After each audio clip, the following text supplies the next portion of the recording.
How are you? Happy holidays and welcome to the final Bleeding Blueshirts of 2019, since the Rangers will take their act to Canada for the next 4 games.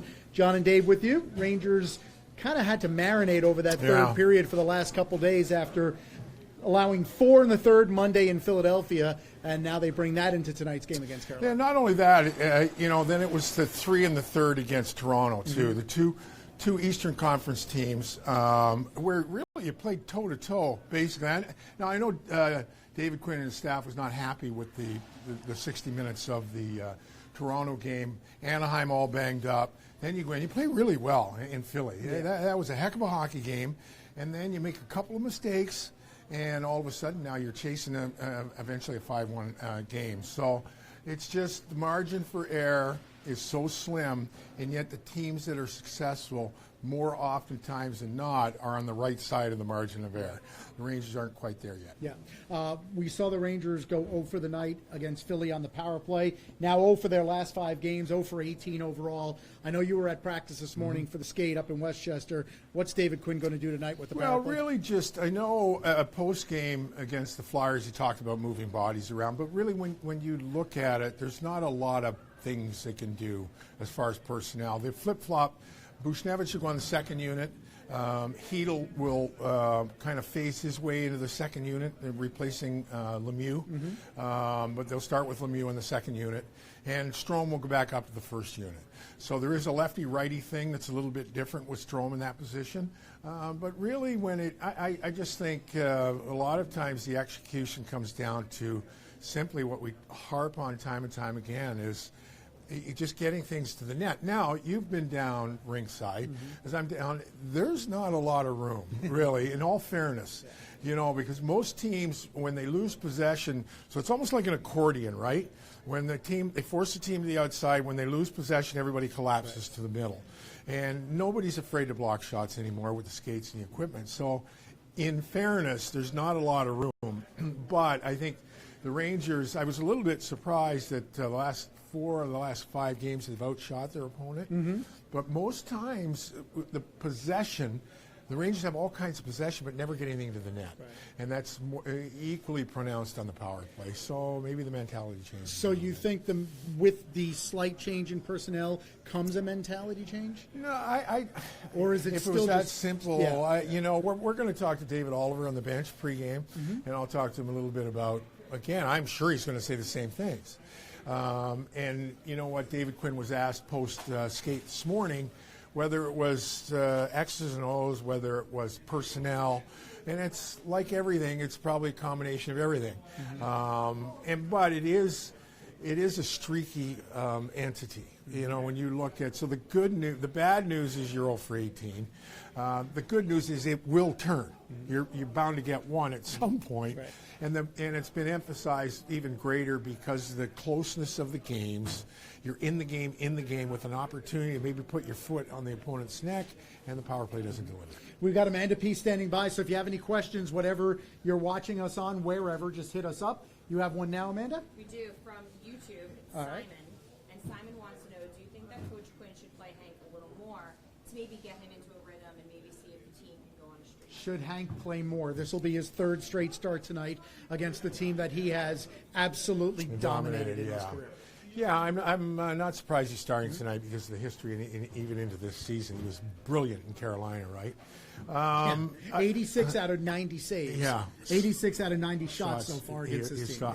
So I think, and that's the good news too. The other side of that is, and his career numbers are astounding. I think it's a 1.98 goals against average and almost a .930 save percentage. And it's incredible. 32 wins in 45 games. So his numbers against, should he be playing more?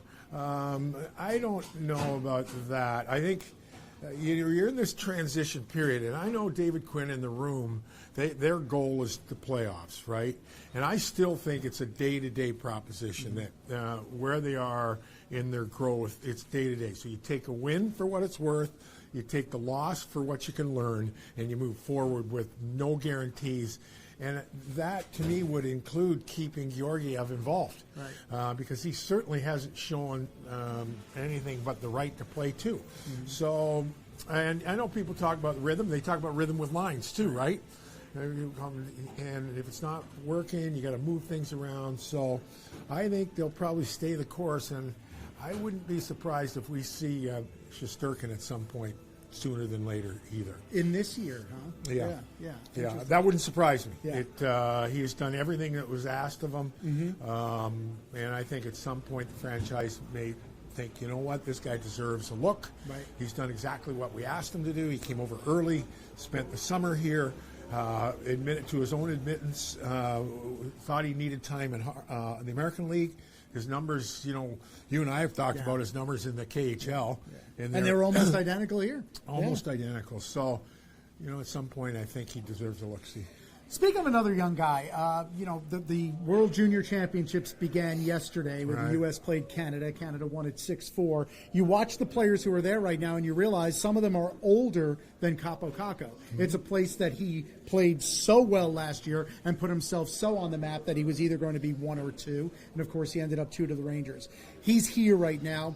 As we inch our way toward the halfway point of his rookie season, where are we at right now with him?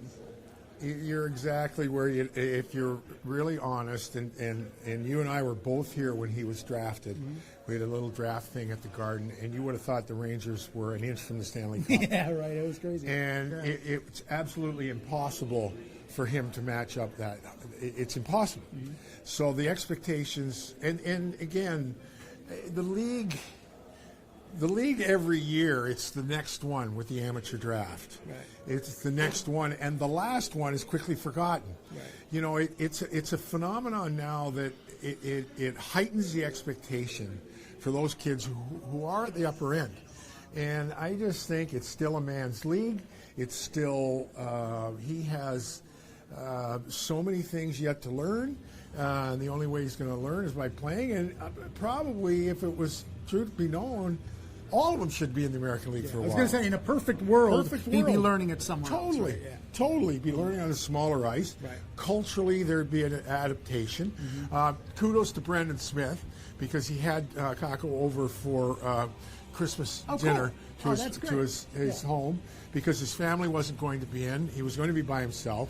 I talked to him last week, and he told me that he got invited over. And I'm glad to see he went. Yeah, that is cool. And actually, the better part of the story is Brandon's son Nolan, who's about 18 months, has about 20 words in his vocabulary, and 3 more were "go Kakko." Nice. So that's really that's cool. Awesome. Isn't that cool? Probably easy to say too at 18 months. Go Kakko. That's neat. Yeah. So good. That's good. So for a young guy, it is a big adjustment. I mean, I was 18. I was called up right around Christmas time. Fortunately, I got to go back home, and I think we just have to be patient, and it's not so much lower our expectations, keep the expectations high, but have a more than a shot of reality. Yeah. Just this is a man's game. I know we've talked about this before, but the example of what you could hope for from Kakko is on the other team's ice tonight, and that's Svechnikov, right? Yeah. Who last year had 37 points as an 18-year-old, already has 37 points And this year. also, by the way, played 2 years in the Ontario Junior League. Right. So he basically nurtured his game. Right. On the ice surface that North he's going American to play as a pro. And he's a big kid, and again, has come into his own, but he's still early in his career too. But from Carolina, you look at Aho, it has taken him a little time, and now he's a dominant guy. Nakash was another highly touted first rounder for them, coming off a night where he had 4 points. Yeah. So it takes time. I can't stress that enough. That he's exactly where you'd probably think he'd be. There's hope that he'd be a little further along, but why would he be any different than 95% of the other guys who come in the league? Exactly. Steve Valiquette brought up before the holidays that this is the time of year with the amount of distractions that go on and the amount of wanting to show off for the people who come to town to visit you at Christmas that goes on. You get very high scores in the NHL around this time of year. Boy, did we see that on Monday in Toronto, where the Hurricanes scored 6 and lost by 2 to Toronto, right? Toronto was up 3-0 in the first 6 minutes. Right. And then Carolina would go ahead 5-3, and then Toronto would score the last 4 goals of the game. 3 in 59 seconds. Yeah, and 1 in 8 seconds. Right. The 7th goal was off the face-off. Right. And Marner, who, there are special players in the league, and we don't get to see him much. But I've watched Toronto's last, watched the game here, and he is special. Yeah. That kid is special. He's Panarin-like. Like from the little that we see him, he doesn't get hit a lot. He's so smart with the puck. He forced that turnover here in his own end, right? Against Strome. Strome tried to kick it up the board. So so they've got the next 2 games. We're not going to be cheated when it comes to skill in an opponent. Right. Amanda's got another question. So I know it's a far way away. Far way away. Playoffs. Playoffs? What are you talking playoffs? What do you think the Rangers need to do better? What do they need to improve on if they want to sneak into the playoffs? They're 8 points back of the final playoff spot as they begin tonight. And if there's been a buzzword all season that people have looked for from the Rangers, it's consistency. And you can't probably put a finger on what that means for a team with 8-21. I think what you look for is how many times do they lose a game as a result of self-inflicted wounds. So Ryan Strome at 1-1, 2-1 in Philly, rather than throw the puck, no, it was 1-1. Rather than throw the puck to the net, tries to make that cross-ice pass diagonally down through the crease area. That becomes a clearing pass. It becomes a clearing outlet. Kevin Hayes scores, makes it 2-1. So I think until you're in a position where you either trust or have had enough experience or you're good enough that when you lose, the other team's goalie was the star. You didn't gift wrapped, not, I wouldn't say numerous, but a goal that was the difference. Those are the things to look for. Right. So when you lose, how did you lose? Right. Did you gift wrap the game to the opponent? Did you give it everything you had and the other team was just better? Then you're making strides. But until they eliminate those gift wrap goals and losses, it's going to take some time. So to further the point, obviously at 8 back with about half the season to play, if you're going to catch and surpass one of those in the playoff teams, they're also going to have to backstep. So of the teams that are now, and there are 5 of them in the Metro Division alone, ahead of them, who would be the most likely to backstep, you think? I mean, we're talking Washington Islanders right now are top 2 and far and away top 2 in the division. Then after that, Pittsburgh, which has been remarkable through all their injuries, especially to Crosby. And then after that, you have Carolina and Philly in no particular order. Yeah, right. I mean, you know what? Who's the back really, team? when you look at all those franchises, Carolina for the first time in 9 years made the playoffs last year. The Islanders went a long time without playoffs. Now, Washington has maybe been the team of the decade, or the franchise of the decade, perhaps, right. 2010 to 2020, as well as Pittsburgh. I just think to me, I was a little surprised at how public the acknowledgement of playoffs was being expressed from the room, because I leading into Monday's game, leading into Monday, or just just listen. I thought the 3 games into the break were crucial, because coming out of the bet break, you have Toronto, you have Carolina, Toronto, and then you head out west. Right. So and to basically finish it at 1 and 2, where 2 periods really cost you at least a point in each game, right? You're 1 shot away from a victory. The other side is that you're 1 shot away from a loss after 40 minutes. Right. So I just think that, when you look at those teams, plus having played the Islanders, got to play them 4 times, got to play Philly 3 more times, have to play Pittsburgh 3 more times, Washington 2 more times. Now, the good news is you can make up ground there. The bad news is you cannot make up. Right, and they'll have a leg up. Right. So it's still, to me, the process, and I'm not trying to be Debbie Downer by any stretch of the imagination, because in all honesty, I get paid extra when we go to the playoffs. So I'm rooting hard. And there you have it. It all comes like Absolutely. like the Nixon years. Follow the money, That's right? it. Follow Always. the money. The answer always lies in that. Yeah, what do you got, Amanda? So, I mean, one guy that's going to have to play well if we want to get to the playoffs Right. is Panarin, right? Panarin, yes. So, Santo on YouTube wants to know, do you think the Breadman will make 45 goals or even break 100 points?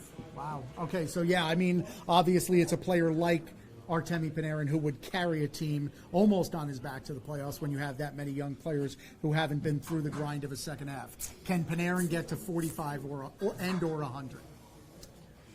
That's Halfway to 45 in he's goals, halfway but- to 45, Yeah. but now we're getting into the meat Right. of the season. And, his career high, I think, 80 points, 80, right? Yeah. 81 And points. 29 goals, 28 goals or something Yeah. like that.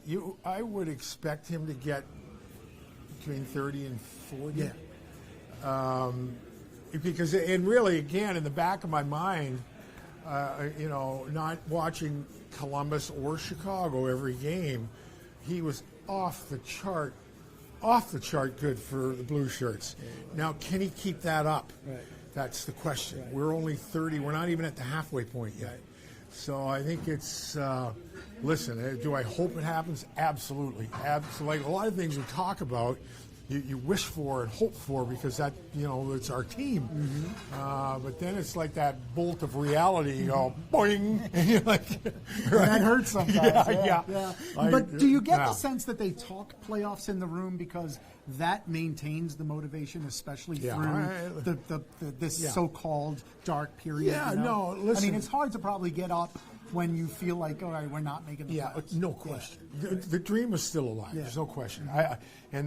From the room standpoint and from the coaches. So we've talked about the coach's existence is shift to shift, period to period, game to game. Right. And in a lot of ways, the players, not so much so because you've got lifetime contracts for a lot of these guys. So I think there has to be some sense to staying involved until you either are involved or aren't involved, and then it becomes a bit of a battle. Right, and then you got that trade deadline that'll Right. come up in Right. the end of February. That is again going to be Right. probably a topic of conversation unless and until Chris Kreider gets traded before then. If that were to happen, then it's kind of counterbalanced. There's Chris Kreider and Strome, maybe to a Strome. lesser degree. Well, he has arbitration. He's a UFA. He's an RFA, yeah. with arbitration rights. Right. I wouldn't be so inclined to think that you have to move. Yeah, well, especially if Elias Anderson isn't going to be Right. around anymore. Then And Jesper Foss is another interesting situation. He'd be one of those guys you'd like to see them extend. Yeah. Because he's been such a yeoman for the franchise. But those are all things that JD and Jeff Gorton and Chris Drury, they'll all, in the scheme of things, figure things out. Yeah, so we have the Carolina Hurricanes tonight here at the Garden. Again, a team that made it to the Final Four last year, Eastern Conference Final. A team that, my colleague on the pre- and post-game show, former goaltender watcher of all time, Steve Valiquette, he's not enamored of Peter Mrazek. Right. Yeah, he doesn't love Peter Mrazek. No. The guy's got 14 wins, but his numbers aren't tremendous. No. I mean, is he the issue, or is there a defensive from what you've seen in the first two? goaltending. Yeah. I think it is the goaltending. When you look at their team, their blue line is solid. Yeah. They've got an absolute horse in Hamilton. And Slavin might be one of the most underrated great defensemen in the league. He's not as dynamic offensively, but boy, oh boy, he plays well. Pecci, the kid from Westchester, is another good player. Edmondson, I like their team. I like their team a lot. Now they got Hollaback in the lineup. He had a knee issue last year, and then that thing flared up. And they're good. They're good in the middle. They play hard. They play straight line. I really like Carolina, but the question is either goalie that guy that's going to steal a game in the playoffs? Yeah, because that's what I was going to say. So that said, how are they in the second wild card spot and not up by where the Islanders are? Well, again, it's probably the goaltending. I mean, when you look at the Islanders' story, by and large, has been the team that plays within itself. Yeah, they don't give up goals. They don't give up. They don't score any. Right, They don't score. They don't make any. Right. And the goaltending's been good. Yeah. It's to me, the Islanders remind me of the Islanders during my generation. Yeah. They just come honestly. They play honestly. They have skill in the right positions. The goaltenders, some skill in the blue line, the skill in the middle of the ice, and they rest. They play within their system. And so, again, not having watched Carolina enough, but we're still a long way from April when it even starts, let alone the end of June. You know, so I just think Carolina's a good team. Carolina's a good team, and if every good team was a cup winner, well, it doesn't work that way. There's only one cup winner. No, in fact, 30 of them don't win. Yeah, 30 of them don't win. It's easier not to win. Right. There you go. That's been proven time and again. So Rangers Hurricanes tonight, 6:30 for the pregame show. You mentioned you're going to have David Oliver on the bench. Just explain where you want to go with him. Well, I think we'll probably start a little bit with the 3-day break coming out, knowing you're playing a couple of highly skilled teams. Yep. How do you prep for that? We'll probably ask him a little bit, the power play warrants, because that is David's bailiwick, if you will. Thing, right? So that's his thing. And then, I usually just finish it up by what do you expect from the opponent. It's pretty straightforward stuff. Yeah. And the thing with the coach, it's neat because you get that perspective, and they're a little more willing to kind of express what they're trying to accomplish. And both we've had Doug Brown on, and it's been, I think people find it interesting, and it's an interesting conversation. I agree. So Dave will be on the bench with David Oliver. I'll be hosting with Steve Valaquette. Bill Pito and Anson Carter will be along as well during the pregame. Sam and Joe have the call. It's Rangers and Hurricanes tonight at 7 o'clock puck drop here at the Garden. We won't see you again on Bleeding Blue Shirts until the new year, and that's actually after the game here at the Garden when the Rangers get back from Canada, because that first game is on NBC against Colorado. So then it's a week from Thursday, Rangers and New Jersey Devils here at the Garden. We will see you then. So until then, enjoy Rangers hockey and have a great 2020. Happy New Year. Thanks, everyone.